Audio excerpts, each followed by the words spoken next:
Hello नमस्कार दोस्तों, हमारे चैनल दी लर्निंग में आपका बहुत बहुत स्वागत है। मैं अमित।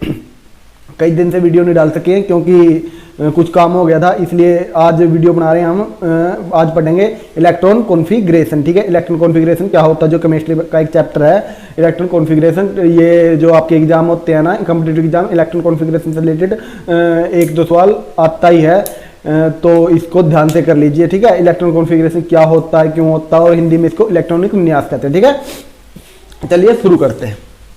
पहली बात, इलेक्ट्रॉन कॉन्फ़िगरेशन। ठीक है, इलेक्ट्रॉन कॉन्फ़िगरेशन हिंदी में कहते हैं इलेक्ट्रॉनिक विन्यास।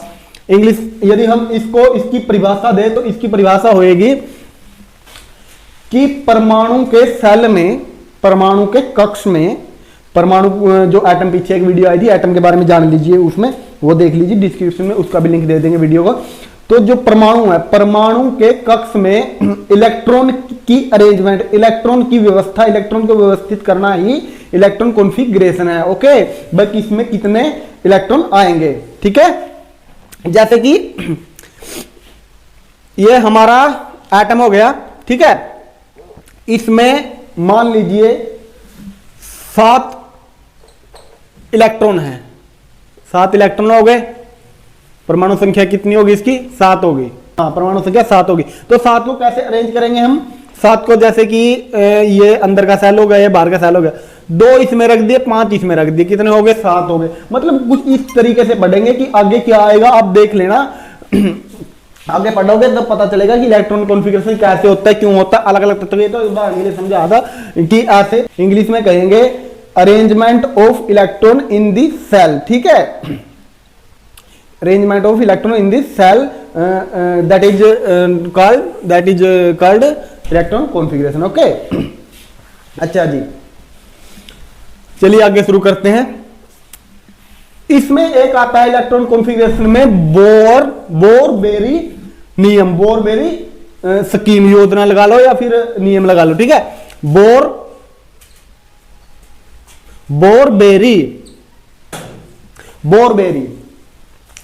एक वैज्ञानिक है जिन्होंने एक रूल दिया कि इलेक्ट्रॉन को कैसे, इलेक्ट्रॉन कॉन्फ़िगरेशन कैसे निकालने या कैसे जचाएं, रखें सेल में। तो उसने एक नियम दिया, उन्होंने नियम दिया एक, वो नियम कहलाया बोर-बेरी नियम। ठीक है, बोर-बेरी नियम। उसमें क्या था, ये जो हमारे K L M N O P आगे तक कुछ भी, ठीक है, ये सेल होते हैं ना, इनमें अरेंजमेंट करने की जो तरकीब थी वो किसने दी थी? बोर-बेरी ने। ठीक है, बोर-बेरी ने। ओके, जैसे कि हमारा पहला सेल कौन सा होता है? ये नाभिक हो गया, ये परमाणु शुरू हो गया ना, ये के हो गया। इसके बाद दूसरा सेल एल, इसके बाद एम, इसके बाद एन, इसके बाद ओ। जैसे कि तत्वों का परमाणु क्रमांक बढ़ता जाएगा ऐसे ही आगे ये सेल बढ़ते जाएंगे। ठीक है, अच्छा जी, उन्होंने एक सूत्र दिया। सूत्र क्या दिया कि इलेक्ट्रॉन कैसे अरेंज करेंगे। इसमें इलेक्ट्रॉन अरेंज करने का एक सूत्र दिया जो के में है। उन्होंने सूत्र क्या दिया? 2n की 2, 2n की 2। व्हाट इज 2n की 2? 2n की 2 एक सूत्र है जो बोर-बेरी के द्वारा दिया गया अरेंजमेंट करने का, इलेक्ट्रॉन को अरेंज करने का। किसमें? सेल में। ठीक है, इसमें n क्या है? n है इसमें सेल का नंबर। सेल का नंबर ये कितना है? 1। ये कितना है? 2। ये कितना है?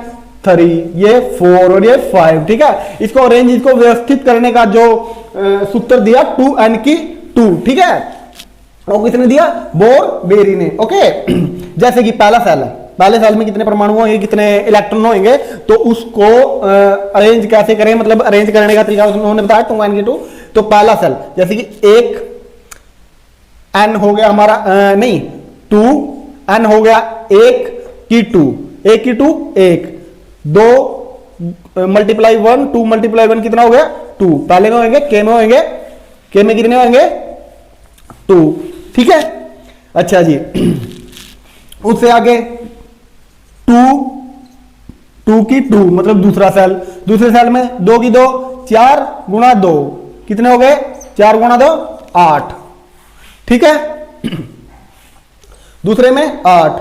अब तीसरे में निकाल लो 2 3 2, 9 गुणा 2 18, तीसरे में होंगे 18। इसी तरह आगे चलते रहेंगे, ठीक है। इसको कहा बोरबेरी नियम, ठीक है। 2n की 2 सूत्र दिया इन्होंने अरेंजमेंट करने का, जैसे कि n हो गया हमारा इसमें नंबर ऑफ सेल, ठीक है, नंबर ऑफ सेल। ऐसे ही आगे बढ़ते जाएंगे। और एक बात आपको बता दें, जो परमाणु होता है ना, परमाणु के बाह्य सेल में, बाह्य सेल कौन सा होता है, पहले तो आपको बाह्य सेल बता दें। बाह्य सेल जो बाहर का सेल होता है, बाहर का कक्ष होता है, उसमें 8 से ऊपर परमाणु नहीं हो सकते, 8 से ऊपर सॉरी इलेक्ट्रॉन नहीं हो सकते। यह भी किसने नियम दिया? बोरबेरी ने। बोरबेरी ने क्या कहा कि 8 से ऊपर इलेक्ट्रॉन नहीं हो सकते। जो लास्ट का सेल बाह्य सेल है, ठीक है, 8 से ऊपर नहीं हो सकते, 8 से नीचे हो सकते हैं। ओके, ये भी बोरबेरी नियम के अनुसार आता है। ओके, अच्छा जी, चलिए आगे हमारा क्या आता है। तो इसी तरह जी यदि हम लिखेंगे, अब तक हमारे कितने थे? KL MN OP, लगभग इतने में ही सारे तत्व, जो सारे एलिमेंट 118 के 118 कंप्लीट हो जाते हैं हमारे। K में कितना हो गया? 2, L में कितना हो गया? 8, M में कितना हो गया? 18, N में ऐसे ही निकाल लेंगे तो 32 हो गया, ठीक है। इसमें हो गया 25 दूनी 50, ठीक है। इसमें 6 36 दूनी 72, ठीक है, 72 हो गया इसमें। ओके, इसी तरह आगे चलता रहेगा, जितने भी कक्ष खोजे जाएंगे। ये हमारा बोरबेरी नियम कहलाया, ठीक है।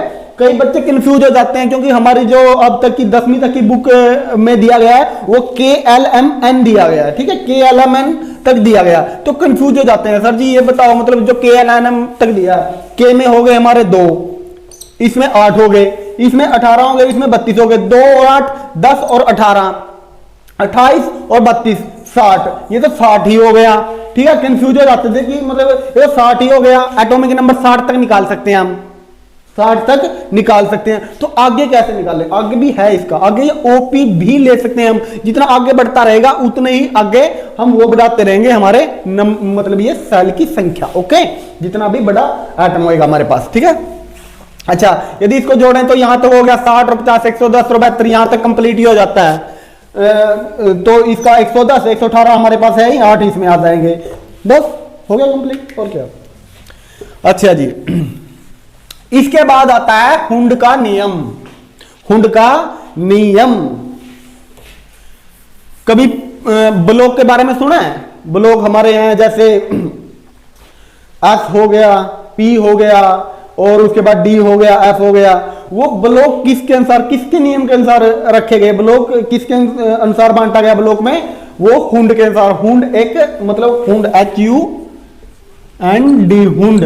हुंड एक हमारे वैज्ञानिक हुए, उन्होंने S P D और F, इसका नियम किन्होंने दिया?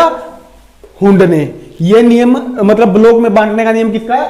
हुंड का। इससे ही आगे इलेक्ट्रॉन कॉन्फ़िगरेशन चलता है।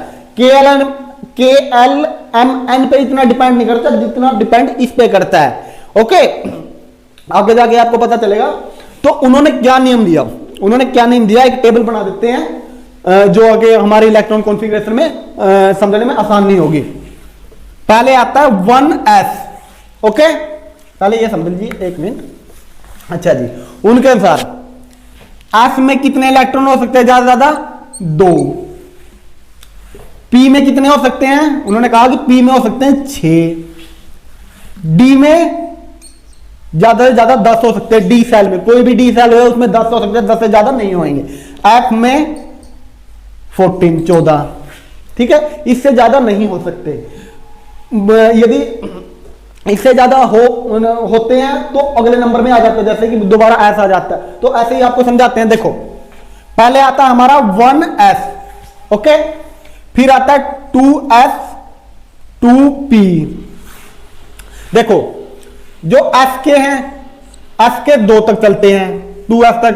फिर 3 और 4 में चल गया हमारा p, 4 और 5 में चल गया, सॉरी 5 और 6 में चल गया d, और 6 और 7 में चल गया, 6 और 7 में नहीं, 7 में चल गया, 7 और 8 में f, ठीक है। इसी तरह बनाते हैं, टेबल बनाते हैं तो आसानी रहेगी आपको समझने में। अच्छा जी, इसके बाद हमारा हो गया 3s 3p और 3d। देखो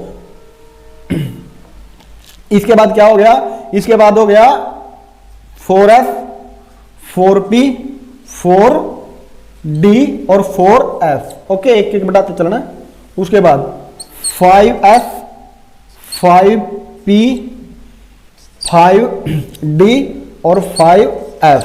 ओके, उसके बाद 6s 6p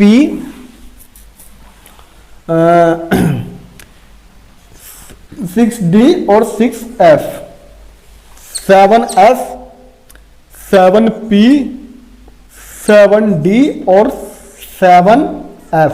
बस इसी तक हमारे जो सारे एलिमेंट है इसी तक आ जाते हैं, 7f तक। आगे की अभी तक जरूरत नहीं पड़ी है, जब जरूरत पड़ेगी तब बना लिया जाएगा आगे भी।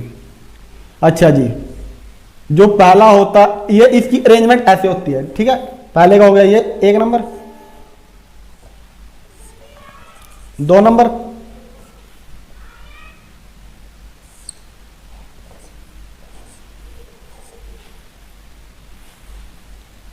अच्छा जी 3 नंबर,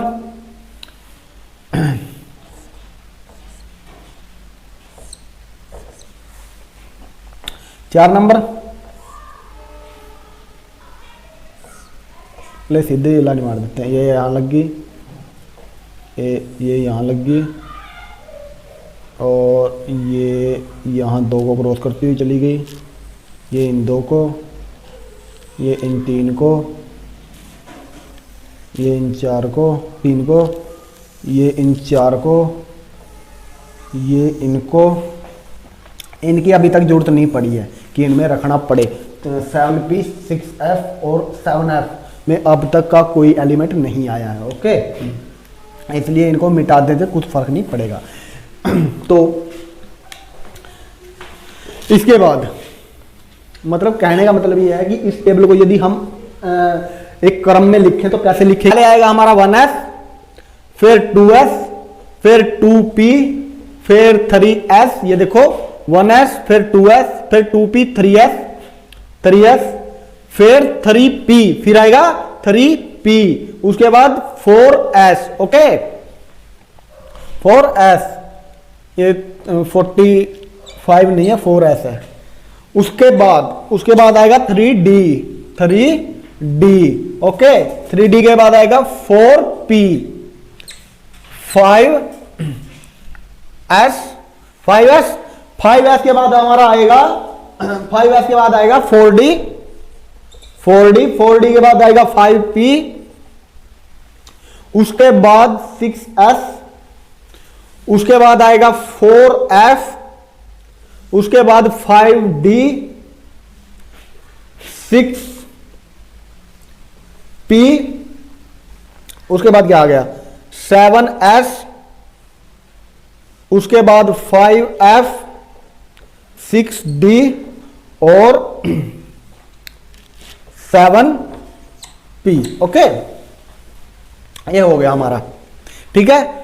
ये जो हमने क्रम में लिख दिया ना, तो इसलिए लिखा है क्योंकि आगे आपको समझते हुए आसानी होगी कि कैसे लिखें सर। मतलब इसमें तो आपको समझ में नहीं आएगा, समझ में तो आ रहा होगा, फिर भी थोड़ा बहुत तो कंफ्यूजन रह गया, तो इससे समझ लीजिए आप, ठीक है। कि इसके बाद क्या आएगा, आप 1s, फिर 2s, फिर 2p, फिर 3p, फिर 3s, फिर 3p, फिर 4s, फिर 3d। मतलब कि 3d किसके बाद आया, देखो 1s 2s, उसके बाद 2p आया, 2s के बाद 2p आया, फिर 3s 3p और 4s के बाद 3d आया। क्योंकि 4 के बाद देख 2 के बाद आया p, 4 के बाद आया d। अच्छा, यहां देखो 6 के बाद आया f और f ही तक है, ज्यादा नहीं है। ओके, ज्यादा होंगे तो आगे हो जाएगा। अच्छा जी, अब हमें किसी तत्व का इलेक्ट्रॉन कॉन्फ़िगरेशन निकालना है, तो कैसे निकाल लेंगे। फॉर एग्जांपल इनकी अरेंजमेंट कैसे करेंगे, ये टेबल तो हमने बना दी, इस टेबल को अप्लाई कहां करेंगे, ठीक है। एप्लीकेबल कहां होगी, अप्लाई कहां करेंगे, तो अभी बताते हैं। जैसे कि हमारे पास हो गया 21 atomic number 21, atomic number 21, सेकेंडियम Sc, सेकेंडियम Sc। यह हो गया। यदि हमें इसका इलेक्ट्रॉन कॉन्फ़िगरेशन लिखना है, इलेक्ट्रॉन कॉन्फ़िगरेशन लिखना, तो कैसे लिखेंगे? पहले आएगा 1s, 1s में s में कितने होते हैं? 2, ठीक है। उसके बाद आएगा 2s, 2s में भी 2, उसके बाद 2p, 2p, 2p में कितने हो गए? 6, p में कितने होते हैं? 6। उसके बाद 3s, 3s, s में कितने हो गए? 2। उसके बाद 3s, 3s के बाद हो गया हमारा 3p, 3p में 6, 2 2 4 और 6 10, 2 12 18, ठीक है। इसके बाद 3p के बाद आ गया 4s, 4s में 2 और उसके बाद आ गया d, 3d, ठीक है। ये हो गए 6 6 12, 12 और 8 20 और एक इसमें आ गया, ठीक है, एक डी में आ गया। तो 12 साल में क्या है? डी है इसका। डी आखिर में जो आता है ना वही ब्लॉक होता है। मतलब कि हमें कह दिया कि इसे बताओ कि कौन से ब्लॉक में है ये, सीधा दिख रहा। आखिर में क्या आया? आखिर में 3D आया, मतलब डी ब्लॉक में है ये। आखिर में जो सा भी इसके पीछे डी एस पी एफ जो भी लगेगा ना वही हमारा ब्लॉक होगा इसका, ठीक है। इसका क्या हो गया? एक तो डी ब्लॉक में हो गया ये, डी ब्लॉक में, ठीक है। ब्लॉक तो आपको पता लग गया। अब इसका इलेक्ट्रॉन कॉन्फ़िगरेशन यदि हमें डायग्राम बनाना, तो डायग्राम कैसे बनाएंगे? देखो पहले 1s, 1 वाले पहले लिख लीजिए, फिर 2 वाले लिख लीजिए, 2s, 2p, 2 और 6, फिर 3 वाले लिख लीजिए। 3 वाले कितने हो गए?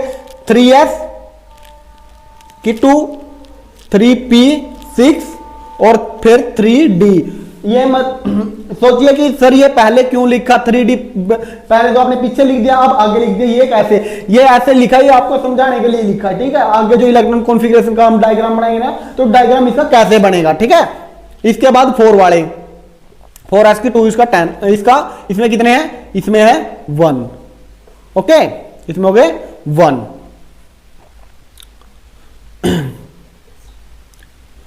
पहले में 2,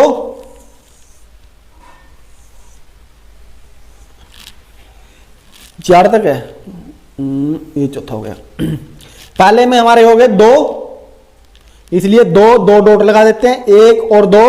दूसरे में हमारे हो गए 2 + 6 8, 1 2 3 4 5 6 7 और ये 8, ठीक है, 8। तीसरे में हमारे हो गए 2 और 6, 2 और 6 कितने हो गए? 8। तीसरे में भी हमारे हो गए 8।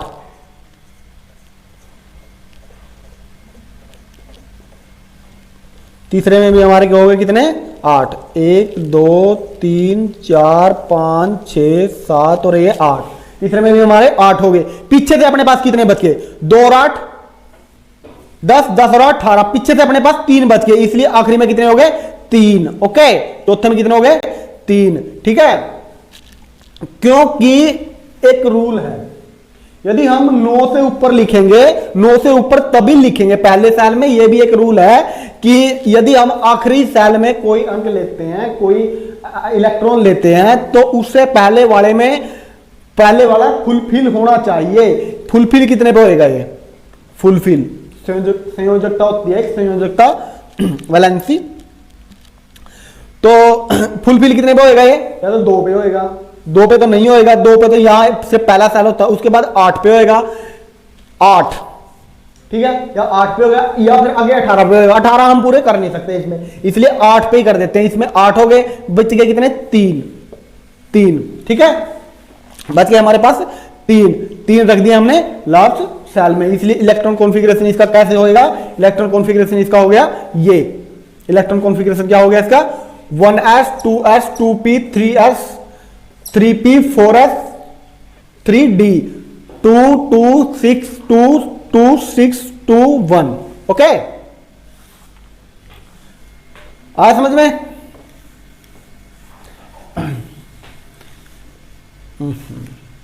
इलेक्ट्रॉन कॉन्फ़िगरेशन किसी का भी निकालते वक्त ये टेबल बना लीजिए, इलेक्ट्रॉन कॉन्फ़िगरेशन कैसे निकालते हैं? पहले 1s आएगा फिर 2s, इसी टेबल के अनुसार जैसे मैंने लिखा था ना, इसी टेबल के अनुसार अपनी एक मतलब क्रम में लिख लीजिए उनको। यदि क्रम में आप लिख लोगे तो आपको आसानी हो जाएगी समझने में। और जचा दीजिए। तो ब्लॉक कैसे निकालते हैं? जो आखिरी इलेक्ट्रॉन है, आखिरी इलेक्ट्रॉन किस में आएगा? जिस भी सेल में आएगा वही उसका ब्लॉक होगा। आखिरी इलेक्ट्रॉन इसका किस में आया था? डी में, इसलिए ये किस ब्लॉक में है? ब्लॉक में। अच्छा जी, कहने का मतलब ये है कि देखो, यदि हम किसी का इलेक्ट्रॉन कॉन्फ़िगरेशन निकालते हैं 1s में कितने होते हैं? 2। पहले इसके 2 करके फिर ही 2s में जाएंगे, उसके बाद ही हम 2s में जाएंगे। इसके इलेक्ट्रॉन पूरे होंगे जब। इसके इलेक्ट्रॉन यदि हाइड्रोजन का लिखे तो हाइड्रोजन का 1s1 होता है। ओके, 1s1 होता है। इसलिए यदि हम फिर हो गया हमारा 1s2, ठीक है, 1s2। अच्छा जी, ये 1s 2s ये क्या दर्शाता है? ये दर्शाता है इसका वो क्या कहते हैं उसको, आवर्त पीरियड कौन सा है, पीरियड दर्शाता है 1s 2s 3s 4s। इससे हम इसका पीरियड का पता लगा सकते हैं। ये पहले पीरियड में है होंगे, दूसरे पीरियड में, तीसरे पीरियड में, ये चौथे पीरियड में, पांचवें में, छठे में, सातवें में, ठीक है, ये वाले। ओके, मतलब कि ये हो गया हमारा हीलियम का, ठीक है। उससे आगे यदि हमें लिखना हो तो कैसे लिखेंगे? 1s की 2, मतलब इसको फुलफिल करके फिर ही अगले में जाएंगे 2s1। ये हो गया हमारा लिथियम का, ठीक है, ये हो गया हमारा लिथियम का। ओके, यदि यही नहीं फुलफिल होगा, जैसे हाइड्रोजन है, हाइड्रोजन का एक ही होता है, इसमें एक ही होता है, यही नहीं पूरा, तो अगले में 2s में कैसे जाएंगे? ठीक है, अगले में जाने के लिए उसका फुलफिल होना, पहले वाले का फुलफिल होना जरूरी है। देखो, पहले 1s को फुलफिल करेंगे, फिर 2s को, फिर 2p को। 2p में कितने होते हैं? 6, मतलब कि 2 6 2 2 2 6 2 2 6 फिर 2। ओके, उसके बाद किसको फुलफिल करेंगे? उसके बाद करेंगे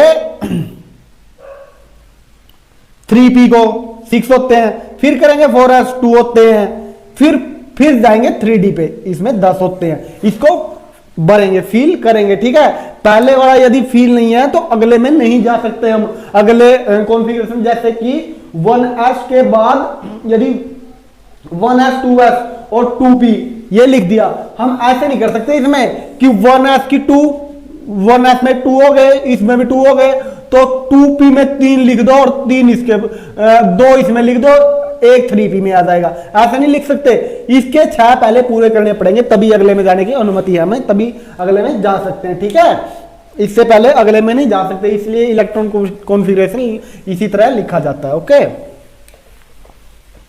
अच्छा जी, फिर जान लेते हैं अपनी संयोजकता। What is संयोजकता? संयोजकता क्या है? वैलेंसी।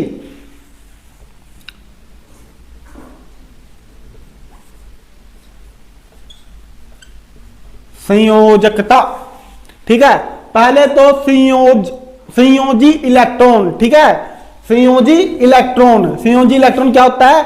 जो उसके बाहरी सेल में मिलने वाले इलेक्ट्रॉन को संयोजी इलेक्ट्रॉन कहते हैं। परमाणु के बाहरी सेल में मिलने वाले इलेक्ट्रॉन को क्या कहते हैं? संयोजी इलेक्ट्रॉन। जैसे कि हीलियम का कितना हो गया? हीलियम का हो गया पहले, जैसे कि ये सेल हो गए, हीलियम में तो एक ही सेल होगा क्योंकि 2 उसके एक सेल में 2 हो गए। ठीक है, इसलिए बाहरी सेल यही होगा। इससे आ गया लिथियम। लिथियम में कितना होगा? लिथियम में हमारा एक इलेक्ट्रॉन बाहरी सेल में हो जाएगा, एक इलेक्ट्रॉन बाहरी सेल में हो जाएगा, इसे बोलेंगे संयोजी इलेक्ट्रॉन। ठीक है, और इससे आगे आती है हमारी संयोजकता, वैलेंसी। वैलेंसी क्या होती है? वैलेंसी अपना सेल पूरा करने के लिए इलेक्ट्रॉन को लेने या देने की टेंडेंसी क्या कहलाती है? वो कहलाती है हमारी संयोजकता, वैलेंसी। ओके, जैसे कि अच्छा जी, आखिरी सेल यदि 2 का तो है, 2 का पूरा करने के लिए क्या करना पड़ता है? दो वाला पूरा करना ही, जैसे हाइड्रोजन और हीलियम हो गया, हाइड्रोजन हीलियम तक तो आखिरी सेल दो ही का होता है, आगे जाके आखिरी सेल जो लास्ट सेल होता है ना, लास्ट सेल होता है उसमें 8 इलेक्ट्रॉन होते हैं, 8 फील होने के लिए से 8 कम से कम चाहिए, तो वो 8 कम से कम चाहिए फील होने के लिए। जैसे एक ये हो गया और दूसरा ये हो गया, ठीक है, इसमें 2 हमारे हो गए और इसमें हो गए 7, ठीक है, इसमें हो गए 7, तो फील करने के लिए मतलब कि ये फील भरने के लिए, पूरा भरने के लिए कितना चाहिए हमें, 8 होने चाहिए, ठीक है, 7 + 1 8, मतलब कि एक इलेक्ट्रॉन किसी से लेगा, ये एक इलेक्ट्रॉन लेगा तभी जाके इसका फुलफिल होगा ये, ओके। अच्छा जी, एक इलेक्ट्रॉन लेगा तभी जाके फील होएगा, ओके। इसके बाद यदि 4 से कम है, आपको बता दें, यदि 4 से कम है, इसमें इलेक्ट्रॉन यदि हो गए हमारे 3, तो वो देगा, क्योंकि उसे अपना आखिरी सेल पूरा करने के लिए जितना भी आसानी से हो सके उतना आसान तरीका ढूंढता है ये परमाणु एटम, अपने आखिरी सेल को भरने के लिए उतना आसान तरीका ढूंढता है। इसलिए एक बात सोच के देखो, यदि ये हमारा परमाणु हो गया, इसके पहले वाले में 2 हो गए और दूसरे वाले में 3 हो गए, ठीक है, दूसरे वाले में कितने हो गए 3, यदि ये 3 छोड़ देगा उसमें आसान है, या फिर 5 लेगा उसमें आसान नहीं है। 8 पूरा करने के लिए क्या करना पड़ेगा इसे, या तो 3 छोड़ दे, यदि 3 छोड़ दिए तो सेल ली गया, 2 रह गए, ओके, सेल पूरा, 3 छोड़ दिए, 3 किसी और के दे दिए, एक कंपाउंड बन गया, कंपाउंड बनने के बाद क्या सेल पूरा हो जाता है, ओके। तो 8 पूरा करने के लिए इसे क्या करना पड़ेगा, या तो 3 माइनस कर दे, 3 छोड़ दे, या फिर 5 ले ले, 5 किसी से ले ले, आसानी किसमें रहेगी 3 छोड़ने में, यदि 3 छोड़ेगा तो आसानी से छोड़ देगा, यदि 5 लेगा तो थोड़ा ज्यादा इसकी पोटेंशियल एनर्जी है ना, जो मतलब एनर्जी है, जो एनर्जी इसकी ज्यादा लगेगी, इलेक्ट्रॉन पोटेंशियल होता है ना जो, वो ज्यादा लगेगा, लेने देने की जो पावर होती है ना, मतलब इलेक्ट्रॉन को लेने की और इलेक्ट्रॉन को देने की जो पावर होती है उसको बोलते हैं हम इलेक्ट्रॉन पोटेंशियल, ओके। इसलिए इलेक्ट्रॉन पोटेंशियल कहां ज्यादा लगेगा, 5 वाले में, इसलिए ये आसान तरीका ढूंढेगा 3, ठीक है, मतलब 3 को ही अपने को छोड़ देगा तो फुलफिल हो जाएगा। जिनकी देने की टेंडेंसी होती है, ये बात देख लीजिए, जिनकी इलेक्ट्रॉन देने की टेंडेंसी होती है, जैसे कि हमारा बोरॉन हो गया, बोरॉन छोड़ो, नाइट्रोजन हो गया, हाँ नाइट्रोजन हो गया, नाइट्रोजन में कितने हो गए, पहले वाले में हो गए 2, दूसरे वाले में हो गए 5, ठीक है। अच्छा थोड़ी सी और बता दें आपको, यदि 3 हो गए किसी के पास तो वो छोड़ देगा, यदि 4 से ऊपर हो गए ना तो उसे कितने फुलफिल करने के लिए कितने लेने पड़ेंगे, 3 लेने पड़ेंगे, ठीक है, इसलिए आसानी से ले लेगा। 5 तो छोड़ने में दिक्कत ज्यादा लगेगी, ज्यादा इलेक्ट्रॉन पोटेंशियल लगेगा, इसलिए क्या करेगा 3 ले लेगा फुलफिल करने के लिए, अपना बढ़ने के लिए जो आखिरी फोर्स है। जिसकी इलेक्ट्रॉन देने की टेंडेंसी होती है, जैसे कि हमारा हो गया 11 में कितने हो गए, पहले में 2, दूसरे में 8 और तीसरे में हो गया 1 सोडियम Na, ठीक है। इसकी देने की टेंडेंसी होगी इलेक्ट्रॉन देने की, क्योंकि देगा ही फुलफिल करने के लिए, ये लेगा नहीं, यदि लेगा तो 7 लेने पड़ेंगे, देगा तो 1 देना पड़ेगा। यदि जिसकी इलेक्ट्रॉन देने की टेंडेंसी होती है उसको बोलते हैं हम मेटल, ओके। और जिसकी इलेक्ट्रॉन लेने की टेंडेंसी होती है, मतलब कुछ भीख मंगे की तरह, उसको बोलते हैं नॉन मेटल, ठीक है। जो दानवीर है मेटल, और जो वो एक बैगर है, भिखारी है, वो है नॉन मेटल, ओके। इलेक्ट्रॉन देने की टेंडेंसी वाला हो गया हमारा मेटल, और इलेक्ट्रॉन लेने की टेंडेंसी नॉन मेटल, ओके। इसलिए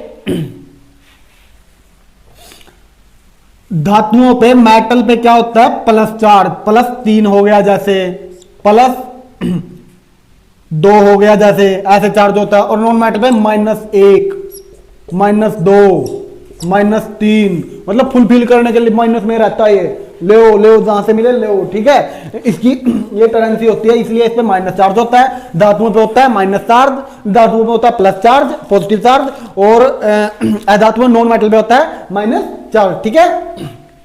ओके, तो आज हमने पढ़ा KLMN सेल, KLMN OP, ठीक है। इसको कहते हैं बोर बेरी का नियम। उससे आगे आता है हमारा हुंड का नियम, जिसमें SPDQ आता है, SPDF आता है, और ये देखा कि कौन से ब्लॉक में कौन सा एलिमेंट आएगा। उससे आगे की धातुओं की टेंडेंसी कैसी होती है, नॉन मेटल की कैसी होती है, ठीक है। ये सीखा, ये ध्यान से कर लीजिए। वीडियो को जितना हो सके शेयर कर दीजिए, लाइक कर दीजिए, और चैनल को सब्सक्राइब कर दीजिए। और एटम और जो हमारी पीरियोडिक टेबल है उसके बारे में अधिक जानने के लिए डिस्क्रिप्शन में जाके हमने लिंक दे दिया है, डिस्क्रिप्शन में लिंक चेक कर लें और उसको वीडियो को जाके जरूर देख लें, ठीक है।